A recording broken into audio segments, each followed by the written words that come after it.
Então, aqui nós temos o segundo slide da aula 8A. Então, nós vamos falar sobre a classificação dos instrumentos, tá? Aí a figura 7.1, pessoal, é um sensor de temperatura. Nessa rosca aí, normalmente, esse sensor é utilizado para medir temperatura em motor de carro, mas pode ser usado em outras coisas, né?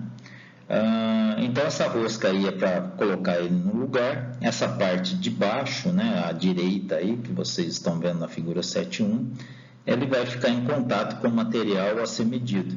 Esse é utilizado para medir a temperatura do óleo, né? E esse pino aí dá informação, ele já dá intenção, né? Isso vai para o painel do automóvel, que ele produz uma tensão, né? O terra dele, pessoal, é a própria carcaça, né? Ele vai parafusado no chassi do carro, então terra é a própria carcaça. E aí, de acordo com a corrente que passa por ele, eles sabem qual que é a temperatura que está em contato com esse material aí, tá? Bem simples, bem tranquilo, tá? Dificilmente você tem um problema nesse tipo de sensor, é muito raro, né?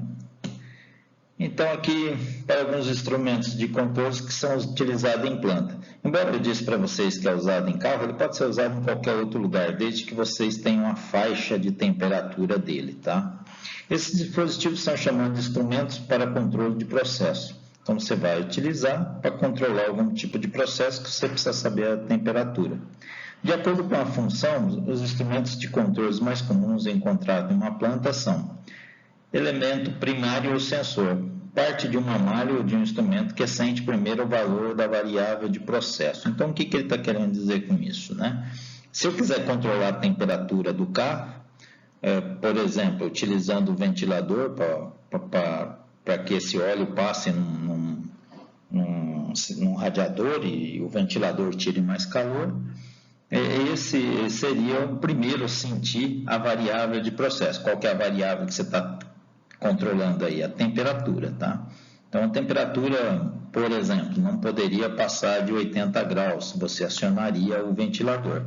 Então, você fica vigiando a tensão, até uma tensão X, né? Vamos falar aqui, se ele for de 0 a 100 graus, né? E vamos colocar a cada 10 graus 1 volt. Então, na hora que ele chegasse em 8 volts, ele acionaria o ventilador. Poderia ser feito assim, tá? Existem várias maneiras de fazer isso. Agora, para saber qual que é a tensão relativa em função da temperatura aqui, a gente precisa aí ter o datasheet do sensor para ele falar para a gente, tá?